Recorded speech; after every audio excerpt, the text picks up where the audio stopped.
តើអូននេះផ្ញើជូនបងប្អូនជាសារដាស់តឿនសម្រាប់ដែលបងប្អូនរៀបនឹងទិញ ADV របស់ក្រុមហ៊ុនឆ្នាំផលិត2025ប្រភេទម៉ូតូថ្មីកេះចឹងថ្ងៃនេះគឺព្រលឹមឡើងគឺបើក Telegram មកគឺមានរឿងហួសចិត្តមួយតែម្ដងបាទ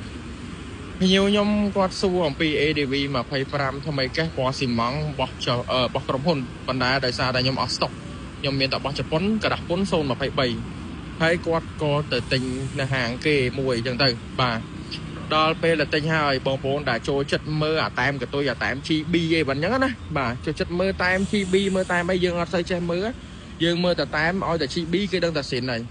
បាទតាមពិតអត់ទេបងប្អូនណាបាទឥឡូវសូម្បីតែមានតែមកតុយ GB ហ្នឹងក៏ស្ងោបដូរពណ៌ដែរបងប្អូនហើយបាទមិនដឹងតែគេយកកៅអៅហ្នឹងតែដាក់ម៉ូតូណាមួយផ្សេងទៀតក៏យើងមិនដឹងដែរបាទអញ្ចឹងគាត់យកទៅអ៊ុតស្គុតហើយក៏ដោយមកចេញមកតំណប់ក្រហមតែម្ដងបងប្អូនណាបាទចេញមកតំណប់ក្រហមតែម្ដងបាទហើយគាត់ថតមើលត្រង់ទ្រាយតែមផុសគឺខុសពីស៊ីនបេះដាក់តែម្ដងគឺបិទវាចិត្តសម្រាប់តែមផុសអញ្ចឹងបងប្អូនណាពេលខ្លះបងប្អូនកុំទុកចិត្តអាតែមកតុយនឹងពេកអា GB អា OB ឯនឹងពេកសំខាន់គឺទៅលើភ្នែករបស់បងប្អូនខ្លួនឯង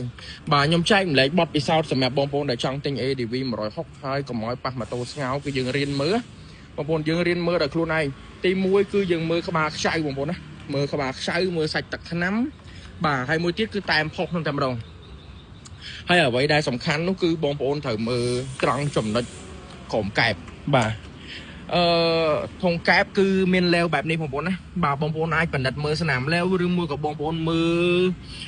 សាច់កែបនឹងថាតើសាច់កែបនឹងឡេវដែលដាក់ទៅនឹងគឺមានស្នាមអត់មានស្នាមចោះមានស្នាមអីអត់បាទបងប្អូនប្រយ័ត្នមែនតើណាបន្ទាប់ពីបងប្អូនបណ្ឌិតឡេវហើយបងប្អូនត្រូវបណ្ឌិតខ្ចៅចាប់កាងបងប្អូនណាបាទខ្ចៅចាប់កាងហ្នឹងបើសិនជាគេដោះគេអត់ទ្រាប់ទេគឺស្នាមទោះបីជាទ្រាប់បើសិនជាអ្នកដៃអត់ទៅថ្នមទេក៏ស្នាមតិចដែរចឹងវាងាយស្រួលមើលជាផុសតាងសម្រាប់ថាយើងចង់ដឹងថាម៉ូតូហ្នឹងដូរអាវស្ងោបរពណ៌ឬមួយក៏របៀបម៉េចហើយមួយទៀតគឺខ្ចៅចាប់ចិត្តអាគុយនេះ3គ្រាប់នេះបងប្អូនណាបាទអានេះខ្ចៅ3គ្រាប់នេះគឺត្រូវតែដោះតែម្ដងពីព្រោះយើងត្រូវលើកធុងចេញដើម្បីដូរអាវបាទចឹងបងប្អូនត្រូវបណ្ឌិតមើលខ្ចៅចាប់3គ្រាប់នេះបងប្អូនណាបាទអានេះខ្ញុំបរៀនសម្រាប់បងប្អូនដែលសង្ស័យថាម៉ូតូខ្លួនឯងស្ងោបរពណ៌ទេបាទខ្ញុំបរៀនមើលរបៀបហ្នឹងណាបាទចឹងបណ្ឌិតមើលខ្ចៅ3ហ្នឹងទៅហើយបើមានស្នាមបើយើងករណីថាយើងមើលទៅយើងសង្ស័យយើងមើលខ្ចៅប៉ុណ្ណឹងទៅបើសិនជាមានស្នាមវាអាចនឹងស្ងោបរពណ៌ឲ្យបងប្អូនណាបាទពីព្រោះម៉ូតូគឺទៅពេលដែលដោះគឺគេត្រូវដោះខ្ចៅនឹងចេញហើយបាទដើម្បីដោះកៅអៅដូរស្ងោបរពណ៌បាទអញ្ចឹងជាសារដាស់តឿនទីទួយសម្រាប់បងប្អូនដែលទិញ ADV មិនថាជប៉ុនមិនថាក្រុមហ៊ុនមិនថាបោះស្អីទេបាទ